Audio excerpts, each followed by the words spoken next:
yesterday. Good morning. For sake of time, I think we're going to get started here.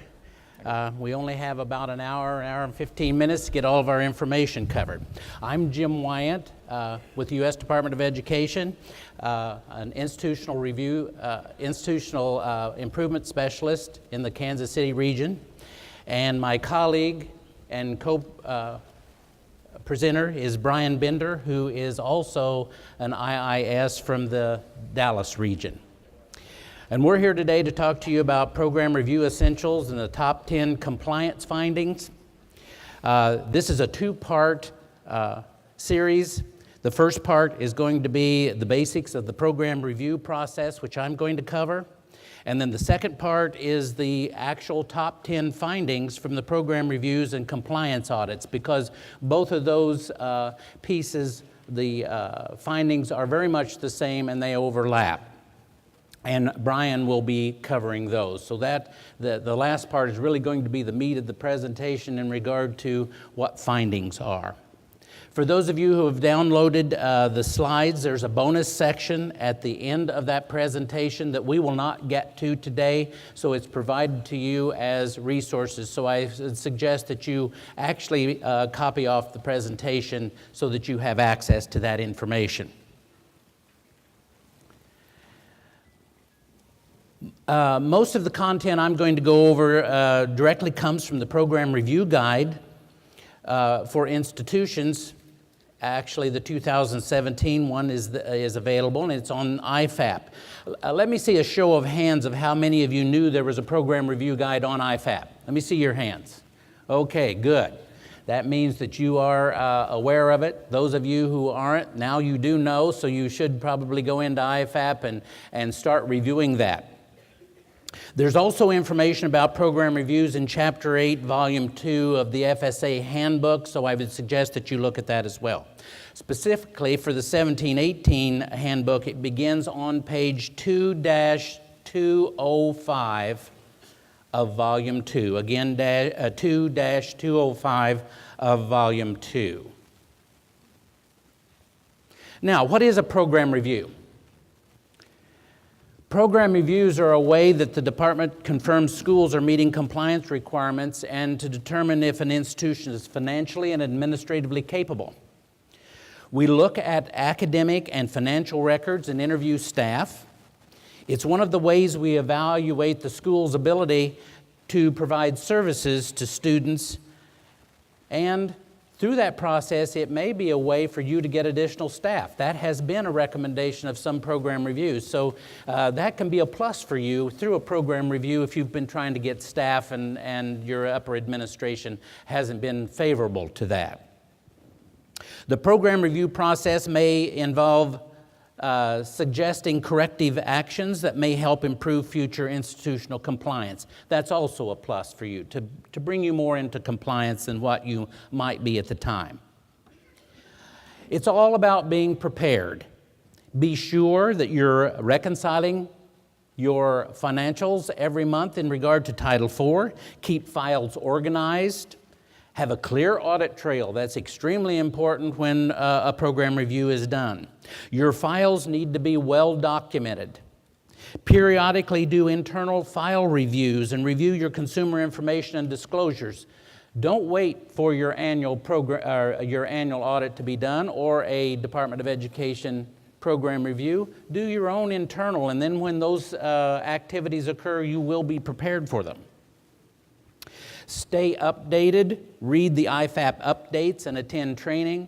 If you don't know it, IFAP is everything about Title IV, so almost everything you need to know is in that at that website. Always try to be 100% compliant, and then you don't have anything to worry about when a program reviewer comes in and says, give me the files. You won't be so hesitant to worry about the files and what's in them. Why are program reviews conducted? Really because the law says so, and on this slide you will see the law that establishes that. It's important to ensure that Title IV continues to serve the process that it was designed for, which is to help students complete their post-secondary education. It's also one of the tools we use in program compliance to ensure that Title IV is properly administered to help protect the taxpayer. Who conducts program reviews?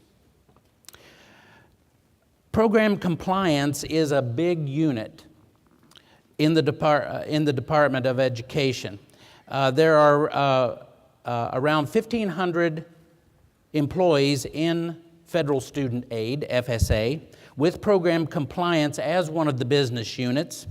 The School Eligibility Service Group, which we refer to as SESG, is a division within program compliance. And under SESG, there are 8 school participation divisions, or SPDs. We call those regional offices, actually. And they're responsible, each regional office is responsible for putting together a program review team for that region. And usually 2 or 3 people will go out on a program review at any one time. So that's what you can expect when a program review comes to your door. Each SPD has IRSs, institutional review specialists, that perform a number of functions, one being the program review, but they also do a lot of other things like resolving compliance audit issues, eligibility actions, provide technical assistance, as well as conducting the program review. So they're very busy people, but they have a general knowledge of everything. How are institutions selected? This is probably the number one question that we get from you. How was I selected for that program review?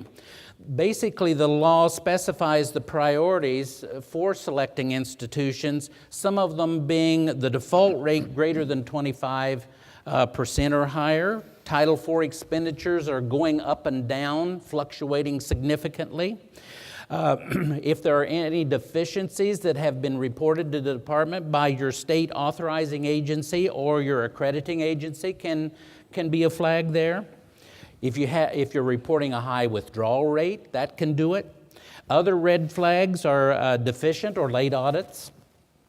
If the department has knowledge of fraud or abuse that's been reported to them, or if there are significant complaints from students or staff from your institution, can be a real good reason for it. Low financial composite scores that are calculated from your financial statements annually. If you're a proprietary institution, if you have a high 90-10 calculation. If you have multiple changes in your officials that you're reporting to the department, that can be a sign of administrative capability. You don't have anyone that is remaining knowledgeable of the administration of Title IV. Or if you are showing reconciliation issues through the various reports that the department is monitoring all the time through G5 and other parts of our system that monitor the financial information. How do you prepare for a program review? You'll always be notified in writing of a program review. And a program review can be on-site or off-site. On-site, the 2 or 3 people will come to your door and actually spend the week with you going through all of your your Title IV financial information. You can have an off-site or a desk review sometimes if there is very limited scope on that. We're just wanting to review certain things, but they follow basically the same format. So they can be a general assessment where we're looking at everything, or it can be a very focused one where we're looking at one or more issues. It usually consists of the current award year and the most previous completed year. The Department of Ed will typically call the president and announce that we are going to come within 30 days in advance of the meeting. A short notice may be given or unannounced, which is less common. Not often that happens. Usually those are concerns with fraud within the institution or abuse of funds or significant complaints from students and staff could trigger that. If you have a third-party servicer, it is up to you to get that third-party servicer involved in that program review, and you should, because they house a lot of your information and do a lot of the things that you aren't doing locally. Usually suggest that you include them in any and make them available for conference calls or whatever, in case that the program review team needs to talk to them or that you want to defer something to them. So make them aware of it. You must be sure that you follow the instructions to protect PII in transacting any information that the Department of Education asks of you before that program review begins. We may ask you to send us information before the program review begins. It could include student information which has PII. You must protect that by password protecting it and providing the department a password for that.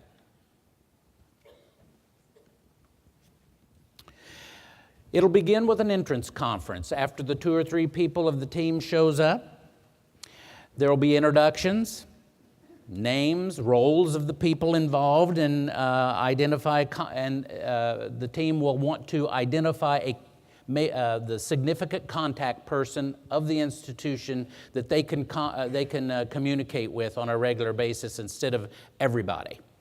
When you have that entrance conference, you decide who is going to be at it from your side, but you should have everyone that is in any way involved with administering Title IV. You should really have your president and CEO there, because they need to understand what you are dealing with from the standpoint of administering Title IV funds, and they will get a feeling of how complicated this whole process is and how important you are to the institution. So it's really important that you have them there. The team will usually explain if it's a general or focused review and which award years are being looked at. The scope may expand during the review. We may start out with something but expand it further based on what we have found at certain points in the review process. The team discusses any missing documentation still needed that they haven't asked for at that time. Typically, during the entrance conference, an exit interview will be scheduled for the end of the week. There may be interim conferences throughout that week to discuss with the group certain things, especially if there are significant findings or issues that need to be resolved quickly. Schools may be provided with the student sample list at that meeting, where you're going to pull all the information, and it'll be a list. With them will be a listing of information that is needed. Typically, all of the financial aid files, the ISERs, the verification documents, account ledgers, transcripts. It's usually the same information that your auditors ask for on an annual basis. Schools should document that the Department of Education is accessing those files because of FERPA. In Appendix E of the Program Review Guide, there is a sample disclosure sheet that you can copy off and put in each of the student files that the department accesses during that review. Everything that I've mentioned here is for the on-site program review, but it really exists also for if it's a desk or off-site review.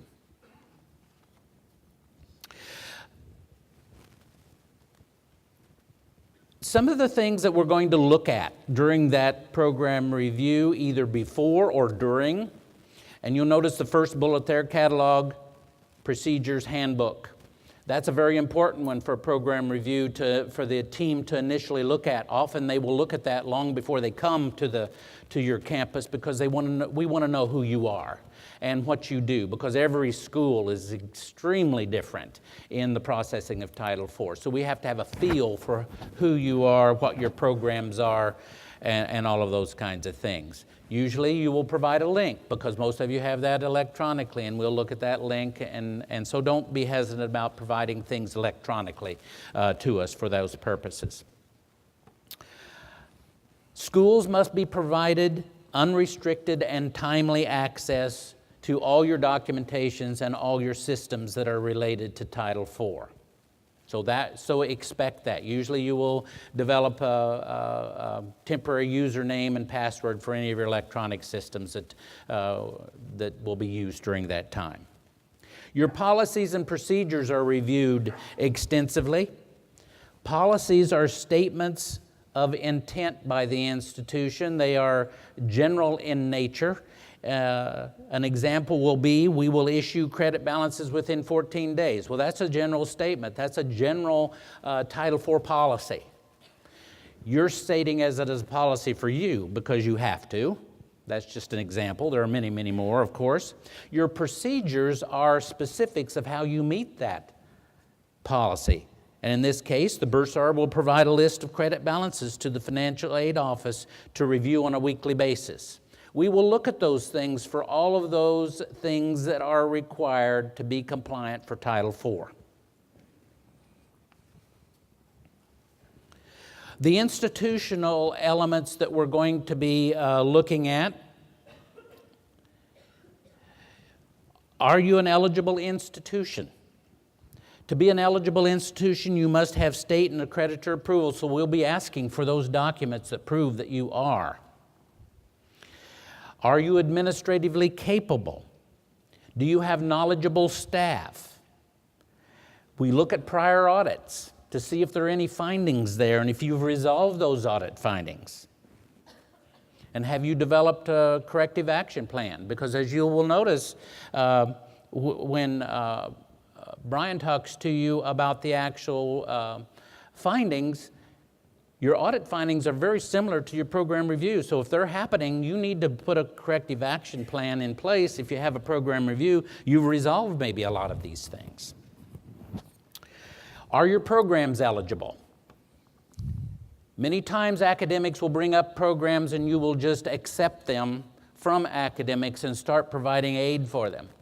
You should not just do that without checking to make sure that that program is eligible. We catch a lot of schools on that, and nothing against academics, but they are being very, trying to keep up with the times and what students are needing, and they will provide new programs on a regular basis. But you need to make sure that they know they should report any new programs to you and let you check them out for eligibility if there is an expectation of getting Title IV for those. Otherwise, you might have to pay back funds for programs that aren't eligible that are found in that program review. Consumer information. That is really the heart of Title IV administration, is getting your consumer information out there. It's lengthy, it's time-consuming, but you must do it. Consumer information requirements are on IFAP. It's under Tools for Schools tab, under the FSA assessments, and the specific document is Consumer Information at a Glance. You would, from the name of it, you would think it was a kind of a short sheet, but it's actually about 34 pages long. But it's all comprehensive for all schools, and you are not all schools. There are certain consumer information requirements that do not apply to you, so you have to go through that list and select out the ones that are applicable to you. Therefore, you must be knowledgeable enough about consumer information to know which ones are applicable to you or not. Are you financially, campus security? Big one. A lot of schools are getting caught on this. And there are fines that are related to this by a separate group from the department that reviews campus security in addition to a general program review. You have to have internal policies and procedures, and you have to actively distribute it to all your constituencies out there, which is faculty, staff, and students. Are you financially responsible? Are you current on any debts owed to the Department of Education? Do you have separation of duties on those two main activities of awarding and disbursement functions? You have to have separate departments doing those. What is the financial health of your institution?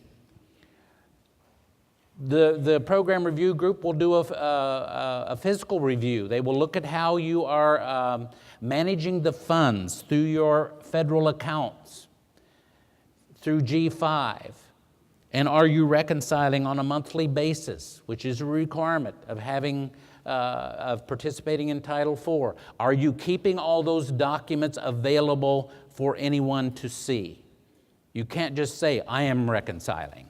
You've got to show a document that proves that you are reconciling on a monthly basis. On the student level, elements that we are looking at in a program review are primarily eligibility issues. Are all C codes resolved? If you're requiring a high school diploma, do you have that there or its equivalent? Are you resolving citizenship issues? Those are just 2 or 3 of many things that you must look at, and that we will look at all of them in a program review. If you're required to take attendance, do you have attendance records on file? If you're a clock hour school, you're required to take attendance. Or if you have non-term programs, you are required to take attendance. You must have those attendance records on file. The program reviewers will ask for those, and they need to be the original documents, not just a summary. Oftentimes, the original documents, time cards or whatever, or rosters, you will transfer that information to a summary, then you will shred the rest. Do not do that, because the program reviewers will ask for the original documents. Are your cost of attendance accurate? Oftentimes, if you have a third-party servicer, they will help you do those cost of attendance components. Make sure that your third-party servicer is calculating a reasonable amount for where you are from. Sometimes they will use national averages that will not be applicable for you if you live in Kentucky, Tennessee, or Texas. Credit balances, are you refunding them within the 14 days?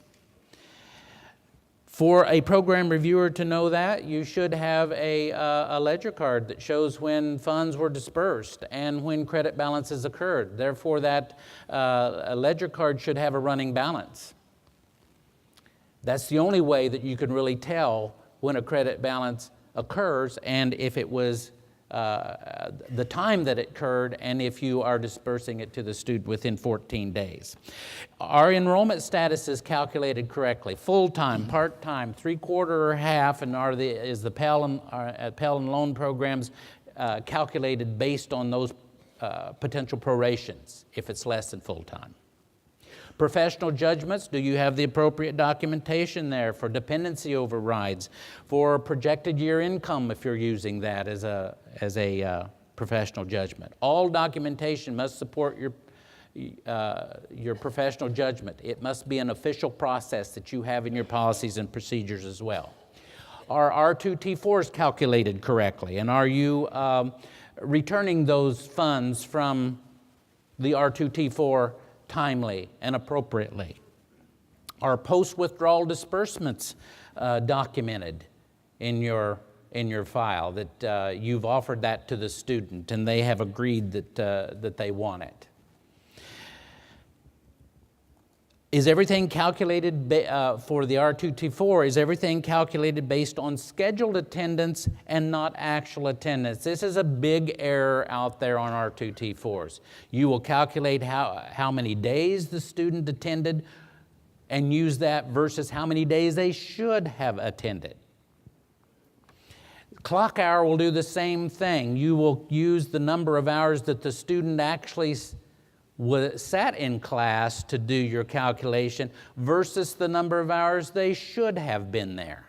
It's the scheduled hours that's used in the calculation for R2T4. Satisfactory academic progress, check your transcripts versus your SAP policy. Do you have warnings? Do you have appeals? Do you use probation? Are you using those terminologies correctly? Because they mean something differently. Ensure that SAP has checked each payment period or annually based on your policy. Have something in your file to prove that you did SAP. We see that all the time. Yeah, we put something, yeah, SAP was done on this, but I can't see that you really did it. You need a SAP document in there that shows that the SAP was actually evaluated. Verification complete and accurate. Do you have documentation? Are your calculations and disbursements accurate? Have you done entrance and exit counseling appropriately? Have you done entrance counseling prior to making any disbursements? Have you done exit counseling when the student has graduated or left school? You might tell me, well, the student just disappeared, so I can't give them anything. That does not resolve your requirement to do an exit counseling. At that point, you must attempt in some way and document in some way in the file that you attempted to do it. Usually, it can be just an email to the student with the appropriate exit documentation, and you would put a copy of that in the student's file. That will let the program reviewer know that you attempted to do it. Review of student level information. Some other things that we're going to be, records that we're going to be looking at. We're going to look at admissions records. Do you have a signed enrollment agreement? Does your policy require a high school diploma for all students? Academic records, we're going to look at transcripts, SAP, attendance records, financial aid records. We're going to look at ICERs, verification, R2T4, SAP, professional judgment documents. We're going to look at the business office ledger card, the record of charges, credits, disbursements, credit balances. Does it have a running balance, as I already mentioned? We're going to compare all of these records to the department's records, and everything should be in sync on an SLDS in regard to, are there no defaults on that student before you gave them aid? Were there any overpayments? Is enrollment status reported correctly? Pell LEU, are you keeping that up to date? Are the direct loans of 150% on the subsidized not exceeded? Are you looking at all that information? On COD, you're comparing disbursement dates to the ledger dates. Usually you will put an estimated date in COD when you first set up those disbursements. But when you actually disperse them to the ledger card, that may be a totally different date. So you've got to reconcile your ledger card back to COD and change that date, because that drives interest, repayment, things like that on the loans. So you've got to make that accurate. CPS, you're looking for eligibility issues such as C codes, citizenship, the amount of Pell paid, and are you using the correct ICER to pay the Pell? The program reviewers will copy a lot of these documents, so expect to do that. Reviewers may also interview students, so be prepared for that. That always scares staff when they start bringing students in, because you never know what they're going to say. Staff, of course, will be interviewed. We'll look at admissions reps, financial aid staff, bursar, registrar, placement officer, campus security. All those people are involved in some form in Title IV administration or requirements. Then there will be an exit conference as the next step. After the week is up, it's generally conducted at the end of the review, but there may be interim ones in between during the week, depending on what is necessary. Preliminary findings are explained during that. And they are preliminary, because you have an opportunity to respond back to those, as I'll mention here in just a minute. But there should be no surprises generally in the exit conference for you, specifically the financial aid, because as we find things, we bring them to your attention to make sure that we are observing everything correctly, because you are all different schools and some things are done differently, so we make sure that we're seeing it correctly as we think we are. So you will know the things that are going to come up as preliminary findings generally. The review may require that the school take corrective action as soon as possible, especially if it's something systemic. For instance, your R2T4s may be all calculated using the incorrect number of days in your payment period. We will say, whoa, you got to stop. You got to fix this, and immediately go forward with that. We probably will not tell you to go back at this point for those that have already been done, because that's going to be part of the requirement of the program review. And it's suggested that you not correct anything that's found in the program review unless program reviewers ask you to do that, or you get the approval for them to do that, because you may still be misinterpreting things until the department weighs in on it and tells you what you need to do to correct those things.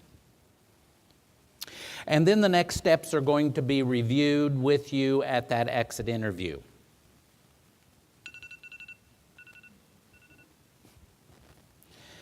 The on-site, when it's completed, there's 3 possible outcomes. We might request additional information. If we haven't found anything, we might do an expedited determination letter, which closes out the program review. That's not very common. Generally, it will be a program review that will be issued outlining all of the findings that the program reviewers have found.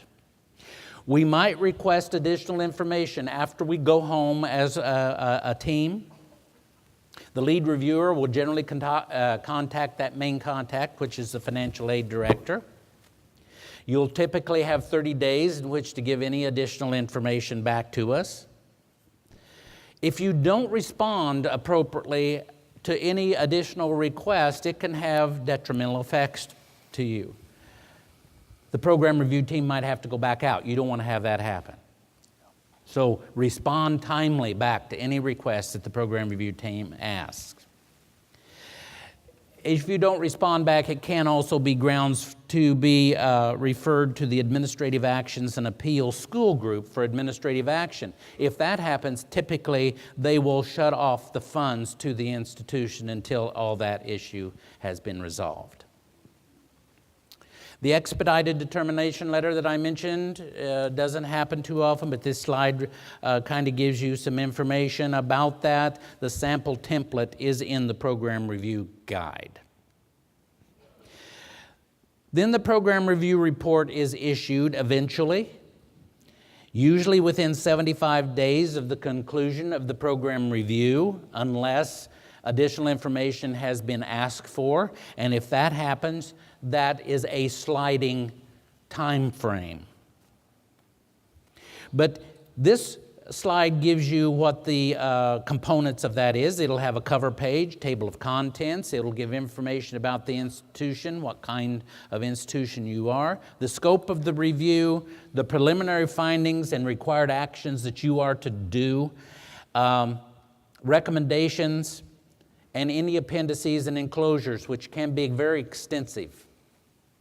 It may list individual students and what was wrong with that individual student and what you are to do on that. Again, a sample template of that program review report is in the program review guide. Findings in the program review report are either specific, or student-specific, or institution-specific.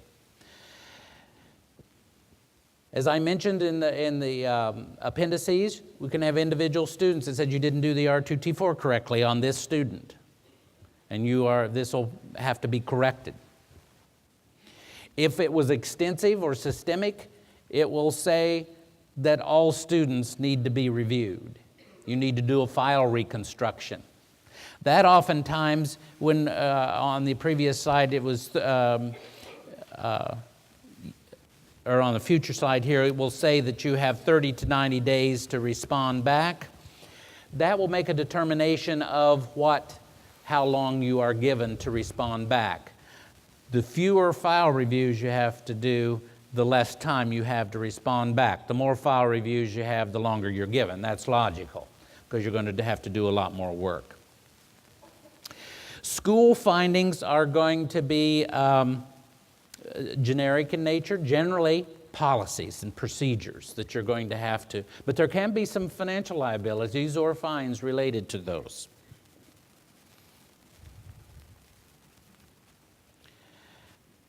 Once you get the program review report, you'll have an opportunity to respond within 30 to 90 days, as I mentioned, depending on the complexity of the program review report. You must address all the findings. A due date is given in the cover letter. You can disagree with any of the findings, but if you do, you better provide some very good documentation of why you believe that's true. And that happens quite often in a program review. It's something that we missed, and you forgot to tell us or something. So you provide that information, that finding will go away as if it didn't occur. A due date is specified in the cover letter of when you need to get it. Documents that are required, if any policies or procedures are to be updated, you will provide those updates. You will correct student errors. You will do file reviews if necessary. You can request an extension, but you need to tell us why you need that extension. If you get one, a new date will be given to you as to when the response must be done. And you must also tell us at that point in time what % of that program review you have completed. We'll want to know where you are, that you've started and you've got half done at that point in time, but you need time to get the other half done.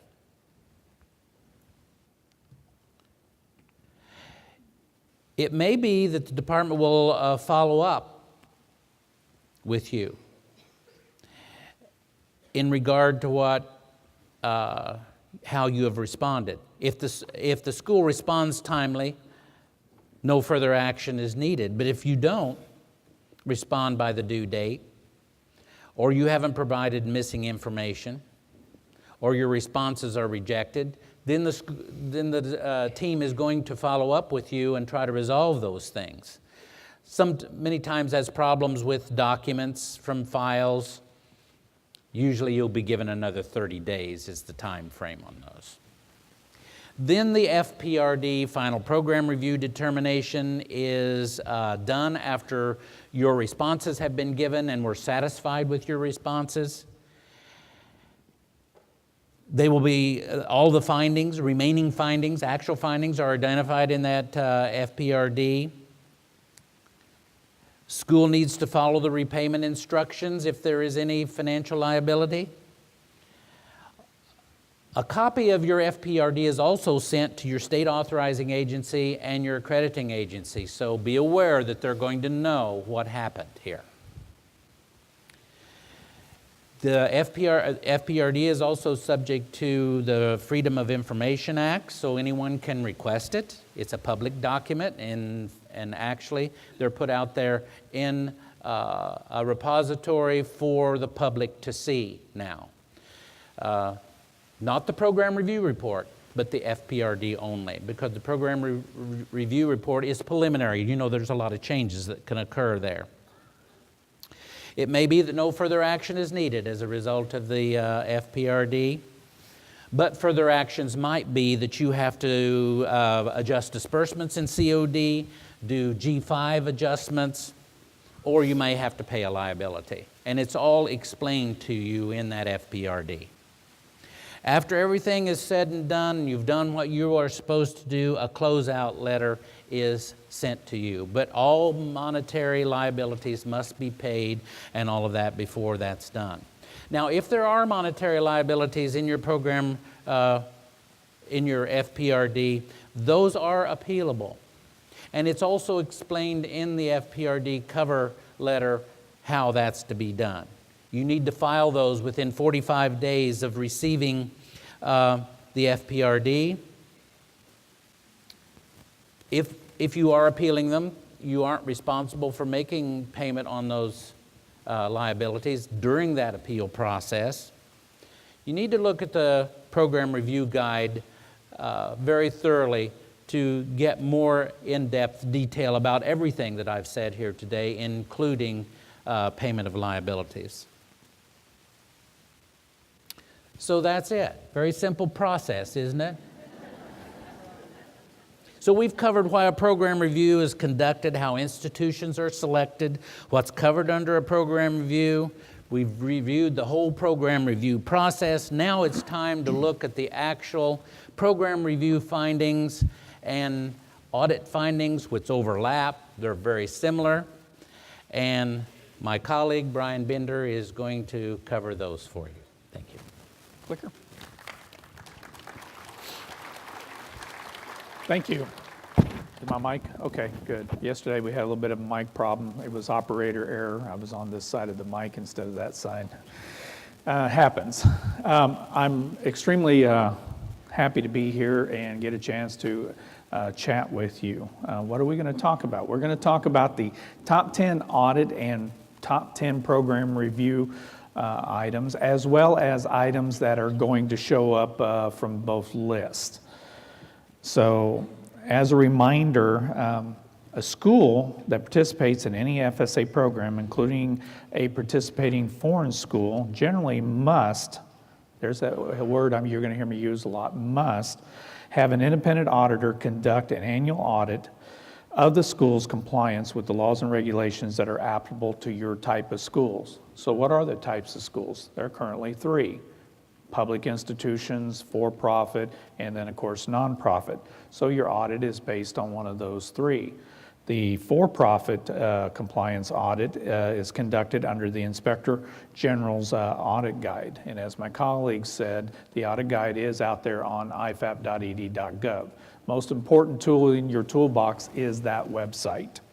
The public and nonprofit schools must comply with a single audit act. We also refer to that as an A133.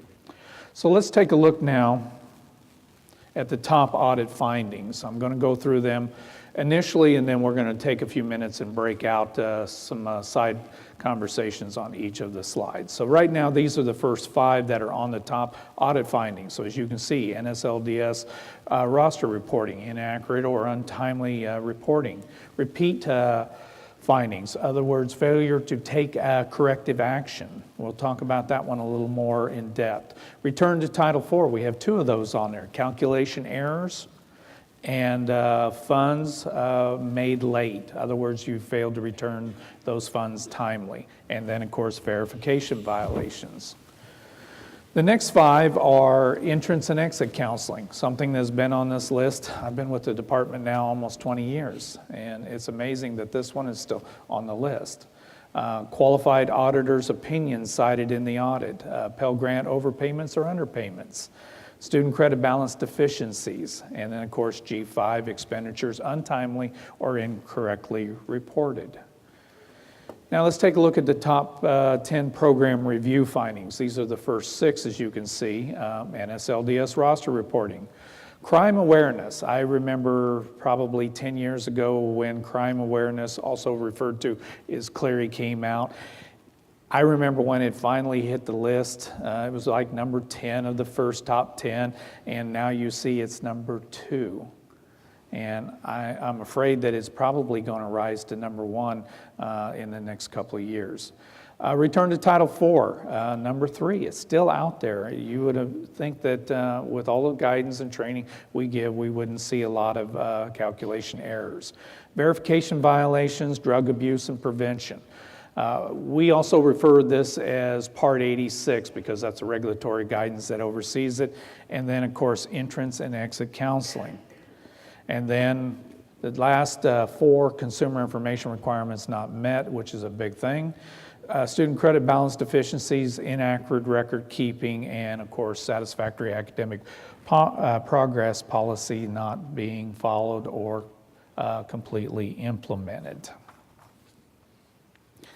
Findings that are on both lists, NSLDS reporting, return to Title IV, verification, that entrance and exit counseling again, and then student credit balance deficiencies. So let's take a look at the NSLDS roster reporting. So one of the things you've got to remember is NSLDS sends a roster file electronically to your school or your designated servicer every 60 days and sometimes more frequently depending upon your schedule through the SAGE mailbox. These include loans that the students have received, whether it be a Stafford direct loan or a beneficiary of a PLUS loan. The file is not necessarily connected to the loans that are made specifically at your institution. Those could be loans that were assigned to a student or taken out by a student at another institution during the same reporting period. Your school or your servicer must certify the information and return those rosters within 15 days of receiving it. And you may also go out to the NSLDS fap.edu.gov website and update that information for your students online. As already noted, you must report those enrollment changes within 60 days. I'm sorry, 30 days. If the roster is a file, expect that file to be uploaded within 60 days after the period. Some solutions. You might want to establish some enrollment reporting schedules. Now, we have provided you with a new tool that just came out. It came out on November the 16th under one of the Dear Colleague process, in other words, the IFAP announcements. It's dated 11/16/2017, and it is now the 2017 step-by-step process and procedures for doing this process. So when you get back to your school, your office, and you get caught up on all your emails and whatever, you might want to take a moment and download that and take a look at it. So let's talk about repeat findings, failure to take corrective actions. When you have a audit, your auditor sometimes will identify items that require you to develop a corrective action plan. What we see is that that you didn't really implement that corrective action plan. You took all the effort and time to develop it, but you didn't train your staff on implementation and follow through for that corrective action plan. Return to Title IV calculations. Incorrect number of days used in the term or the payment period. Actual clock hours used instead of scheduled. The one time we allow you to use that actual scheduled time, you miss that statement on the form if you're a clock hour school and says scheduled hours. Incorrect aid used could not have, could not have been dispersed. Incorrect withdrawal dates, big thing.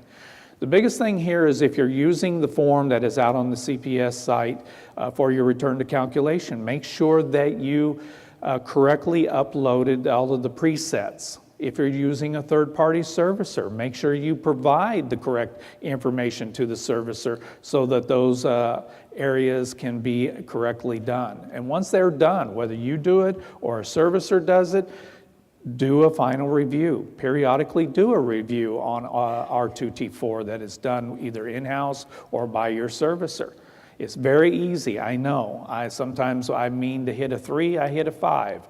Or sometimes I hit a 5 and I really mean to enter an 8. That's how your incorrect information gets put into your return to Title IV form. So take a few moments.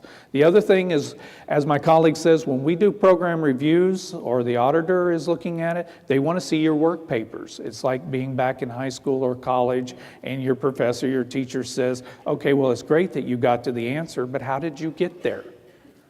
How do I know, other than the fact that it's my test, that this is the correct answer? Show me your work product. Show me the supporting documents.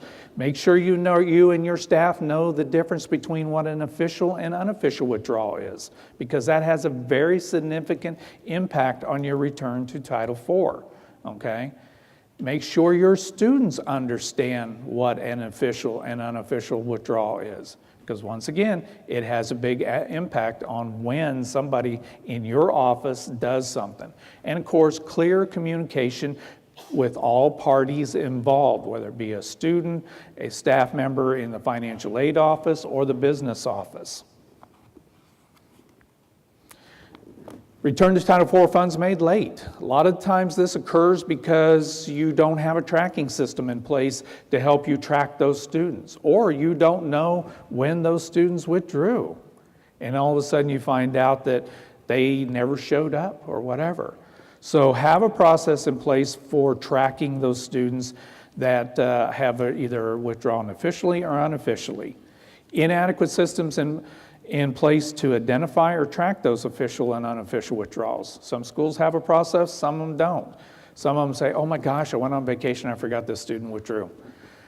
Yeah, well, if you're sitting 30 days on the beaches in the Caribbean, you know, you've already eaten up the first 30 days of your 45 days. No system in place to track those numbers of days. I recommend creating some sort of tracking spreadsheet that gives you warnings on your tablet or your iPad or whatever you're using, your computer. And then most importantly, is someone who is a key part of doing that return to Title IV on vacation? And if they are, what does your policy and procedures say your next process is going to be? Do you have a backup? Waiting for that individual to come back off of vacation after they've been on the beach for 30 days and they left 15 days after you've now hit that 45. The 45 days are done and it's now a late return. Verification violations. Verification documents missing from student files. What I teach as an institutional improvement specialist when I'm working with new schools or doing a compliance assistance, I usually do file reviews. I'll look at one or two of everything, like a verification, a professional judgment. What I'm looking for is those work papers. That's what the reviewers are going to look for. Are those work papers there? Did you notify the student in writing and give them a time or target date that information is due? Because if you bring me to the office as a student and says, hey, Brian, I need this document as soon as you can get it to me. Okay, as soon as I can get it to you, that works for me. I'll think about that at next year when I graduate, and you know that that's not going to work. Or they get busy. They're doing things with their friends, studying. So give them a target date. Have a process in place to follow up on that target date. Okay, explain to the students why it is important that they provide you with that information so you can resolve that conflicting information or verification. Entrance and exit counseling not being performed. Entrance counseling not conducted and documented for first-time borrowers. Probably the most significant issue on this slide. Exit counseling materials not mailed to students who failed to complete the counseling process. Do you have a process in place to notify the students within 30 days of you learning that the student has withdrawn, whether it be an official process or unofficial process?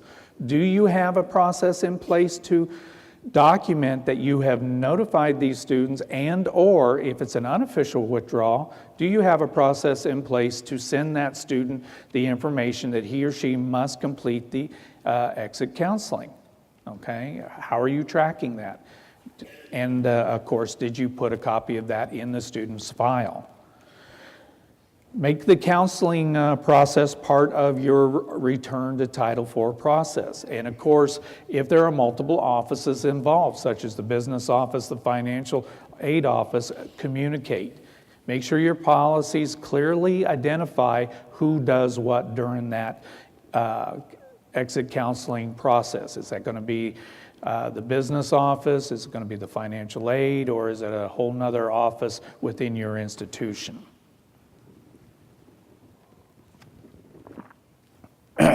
Excuse me. Qualified auditor's opinion in the audit. Anything other than an unqualified opinion is unacceptable. We usually see these when you have return to Title IV violations or inaccurate accounting system violations or procedures not followed. So those get flagged and our audit resolution specialists take a look at this. Once again, do you have your staff properly trained? Because it's not the auditor's fault. We appreciate the fact that the auditor found this and said, hey, you're not doing this right. So do you need to do something? Do you need to develop a corrective action plan? Have some in-house training? There's a plethora of resources out there at your fingertip on IFAP.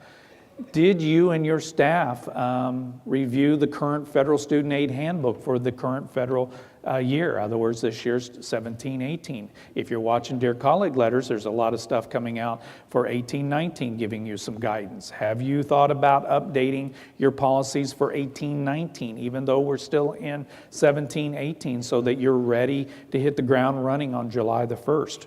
Well, actually a little bit before July the 1st. Pell Grant overpayments, underpayments. Here you're looking at, did you do the proration correctly? Are you using the correct formula. Especially if you're a clock hour institution and you're required to do a proration for the next hours after the first 900. So if you take a 1,500-hour program, you've paid the first 900, 0 and 450, you're now in that last 600. Did you prorate that correctly and award at 50%? Other words, 300 and 300, not at 450 and then whatever's left over. Okay, train your staff. You may be an institution that has both clock hours and credit hours. Makes it even more complicated. Most institutions are lucky to be able to do one. In other words, being able to keep everything under clock hour and everything under credit hour. But we do have some partners out there that have both. Are you using the right formulas for the right program based on whether it's a clock hour or credit hour program? And then, of course, periodically conduct reviews of those files. Make sure that if the student changes their enrollment from, say, full-time to three-quarter time or half-time, do you have a process in place to track that? Student credit balance deficiencies. Credit balance is not released to the student within 14 days. This is a big thing. Also, the credit balance is not being released by the end of the loan period or the term or academic year. Thank you. I had to think about that one. So do you have a correct form? Does the form have all of the requirements outlined in the regulations? Is there language on that form that says I can suspend or suspend this authorization as a student? And if so, what is that process? You want to increase your internal controls to identify credit balances and ensure they are released timely. And as my colleague says, are they noted on the ledger? G5 expenditures, untimely, incorrect reporting. The date the Title IV funds are credited to the student count must, there's that word must, match disbursement dates reported by the school to COD. If you're using a servicer, does your date of disbursement match the date of the disbursement that the servicer has reported? Okay, because sometimes there can be a mix-up. Sometimes it's as simple as a typo error. Remember what I said, a 3 to a 5 to an 8. So make sure you have a process in place to check your servicer's work. Make sure that if you don't use a servicer, you have a process in place to periodically check your work. Crime awareness. Now, in my job as an institutional improvement specialist, I can spend about 3 hours talking about anything related to consumer information, but this is probably the largest area of consumer information that we spend time on.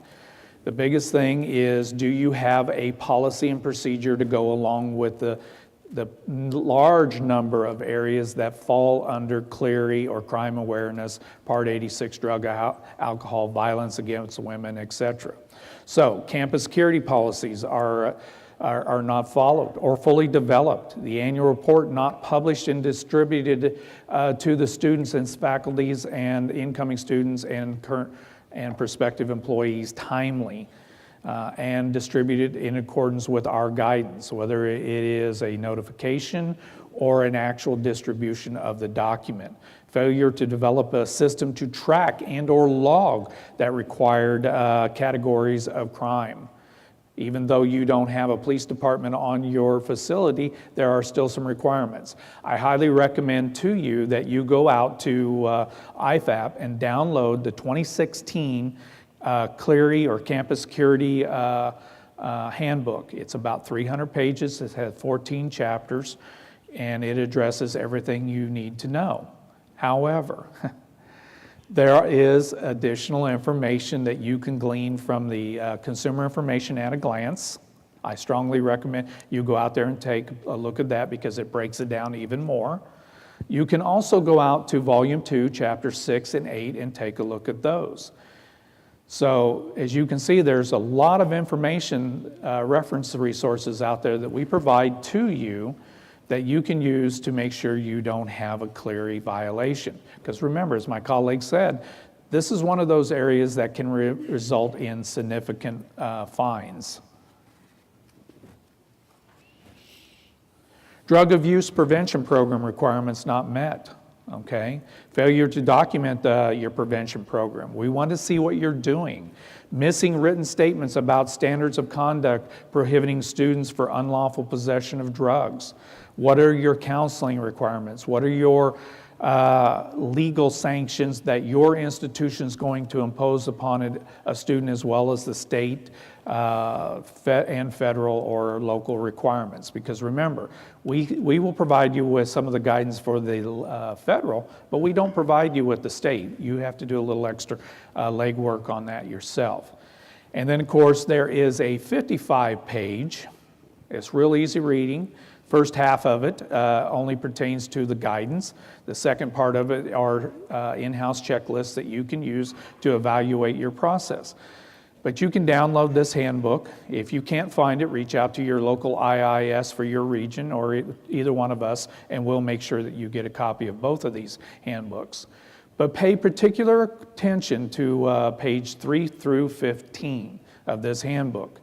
There's a word in there called biennial, meaning every 2 years, not biannual. You'd be surprised how many times I go out to a school and I'm checking this and they've used the word biannual instead of biennial, spelled totally different. But there's a requirement in there starting on page 3 through 15 that says you have certain responsibilities. One, you must have a policy that identifies how, when, and who is going to review this every 2 years. And then once you've reviewed it, what did you identify? And what actions or steps are you going to take to fix those areas that you identify? Trust me, they focus in on this issue quite extensively. Most schools, when they get a program review, come back with a clery finding or several clery findings, and I can almost guarantee you will come back with this biennial review finding. That's the reason we're here pointing this out. As the old professor would say, when I knock on the desk, this is a test question. So you're aware now. Consumer information requirements. As I said, I can spend about 3 hours on this one when I'm working with a school.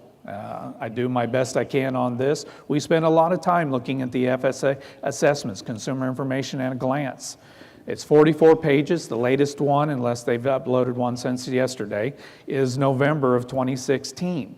Did you read through it? An example of a change that occurred in the 2016 relates to the violence against women section of this.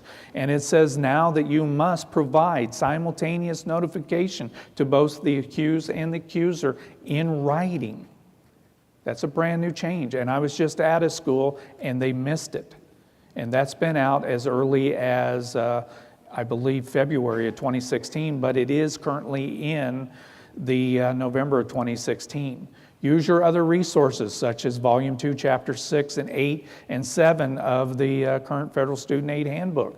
Make sure you assign someone to take a look at that handbook every year when it comes out. Look at the left margins, right margins. See if we suck something new in on you, okay? That is not updated, because remember, this 2016 handbook that came out in January, and we have not updated it since.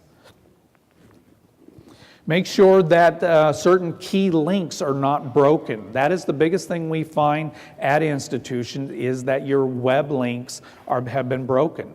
A lot of times, if you're a large institution, such as a public institution, and you're fortunate enough to have an IT department, somebody in the IT department did not understand how important it was for this link to be exactly where you originally put it. Make sure that they didn't move that link. And if they did move that link, periodically log in and check and make sure the link works, because from year to year, links change.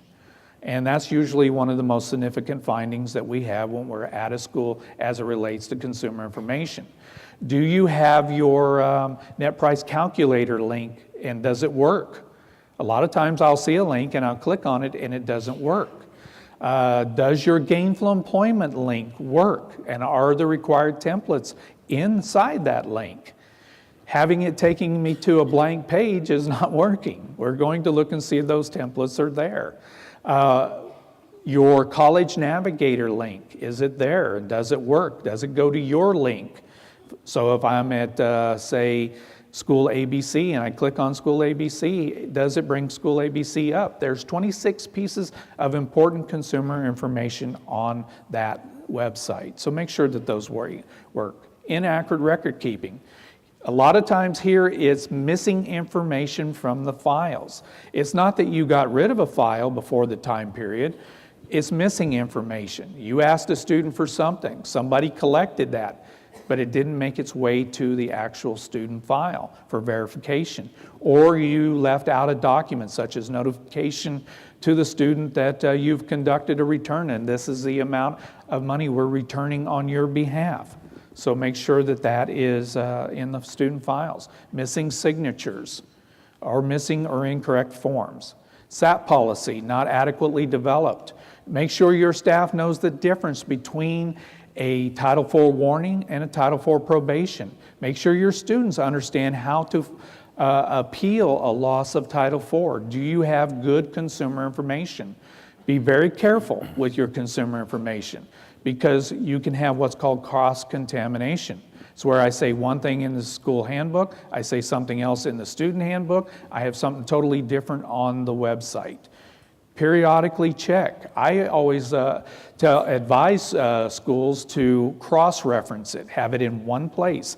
And if I'm in my school handbook and I'm talking about violence against women, for more additional information, you can go to our website at the following link. No cross-contamination, but you told the student where he or she can go to find the information. SAP, not adequately checked, okay? Other words, you told the student what they have to do, but you didn't check and document adequately that they met all of the components, the attendance, the grade point average. Did they meet both of those requirements, have the required number of weeks, clock hours? You have to document that. We want to see that. Okay, also be very careful when you're dealing with student files. Make sure that if I'm looking in a student file and I'm checking a SAP or an R2T4, I don't see the information for some other student in that file because that is technically a PII issue because you put personally identifiable information in that file for another student. I can remember back from my reviewer days, I would sometimes open up a file and I'd see an Excel spreadsheet in there or whatever they called it at that time. And there would be 6 or 7 students' names on there, none of it redacted. I knew what student got what because I was in reviewing my file. And I know, well, wait a minute, Billy got this amount and I don't understand why I didn't get this amount. Don't set yourself up. One, it's an issue. Personally identifiable information is a key thing. I think you're going to see that on our top 10 list in the future. I know we covered a lot. We had a short period of time. As I said, we spend a lot of time when we're working with schools talking about policies, procedures, and consumer information. That in itself is a day. We've provided you with your service or group contacts in your slide. Don't hesitate to reach directly out to the IISs and your training team for your area. This is Jim's contact information, my contact information. If you have some additional questions, because I know we're coming down on the last couple of minutes, come over and visit with us on a sidebar. We'll be happy to visit with you on any of your questions. And I want to thank you today for coming to our presentation.